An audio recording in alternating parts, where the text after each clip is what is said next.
जय श्री कृष्णा। राधे राधे। देखिए, रोज की तरह मैंने अपने लड्डू को उठा दिया और उनके दूध का भोग लगाया और वही कुछ देर बाद में मैंने अपने रोज़ाना के काम ख़त्म करके उनको दूध पिलाया, खाने का भोग लगाया और उनको नहलाया। नहलाने के बाद मैंने लड्डू के लिए वही ड्रेसेस निकाली, उनकी मैचिंग की ज्वेलरी पहनाई और उनको धीरे धीरे निकाला हुआ सारा ज्वेलरी, कंगन, हार, मुकुट सब पहना दिया और लड्डू को पहना दिया। लड्डू को अभी सर्दियाँ चल रही है तो मैं गर्म पानी से स्नान करवाती हूँ। गर्म पानी थोड़ा सा गुनगुना ही लेती हूँ क्योंकि हमारे यहाँ ज़्यादा सर्दी नहीं है। हमेशा की तरह मैं वही व्लॉग लड्डू का आपके सामने लेके आई हूँ और मैं अपने लड्डू को आप सबको दिखाती हूँ मैं अपने लड्डू को कैसे तैयार करती हूँ।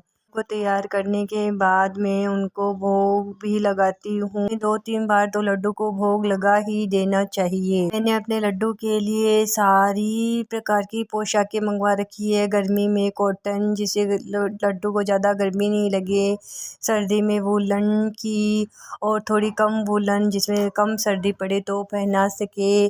थोड़ी हेवी कहीं बाहर जाए तो लड्डू अच्छा लगे और थोड़ी कम लाइट वेट की ताकि लड्डू को चुभन वगैरह नहीं हो।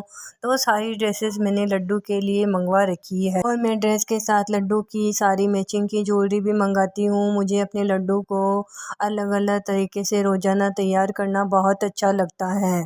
मैं अपने लड्डू को सुबह रोज़ बच्चे की तरह ही उठाती हूँ और उनको कपड़े बदल के रात को सुलाती भी हूँ और उनके लिए नाइट वेयर भी मंगा रखी है।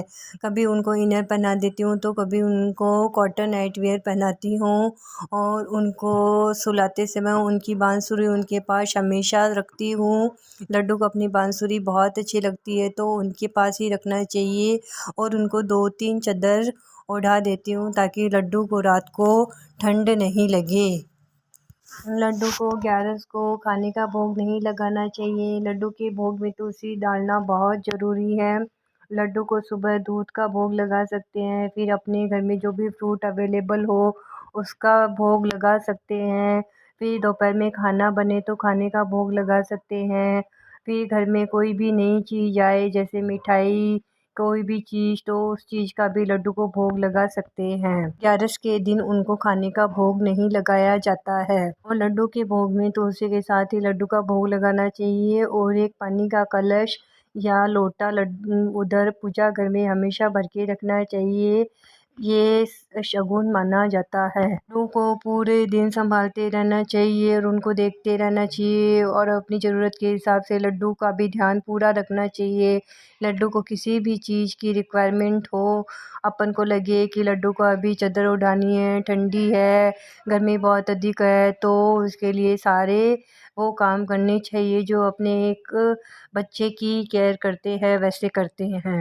लड्डू कितना छोटा होता है, वो हमारा बच्चा ही तो है, तो उसका एकदम अपने बेबी की तरह ही ध्यान रखना चाहिए। लड्डू की सेवा में कोई ऐसा नहीं है कि ये करना अनिवार्य है। जितना अपनी श्रद्धा अनुसार है, जितना अपना मन हो उतना हम आराम से कर सकते हैं। लड्डू को हम किसी भी प्रकार से स्नान करवा सकते हैं, जैसे कभी चंदन ले लिया, गुलाब जल ले लिया, गंगा जल ले लिया, पंचामृत ले लिया, तो अपनी इच्छा अनुसार हम तरह तरह से उनको स्नान भी करवा सकते हैं क्योंकि लड्डू को ऐसे स्नान कराने से बहुत अच्छा होता है। कभी कभी मैं अपने व्लॉग में भजन भी डालती हूँ। तो आप सबको मेरा ये लड्डू का व्लॉग कैसा लगा मुझे कमेंट में ज़रूर लिखिएगा। राधे राधे। जय श्री कृष्णा। नमस्ते।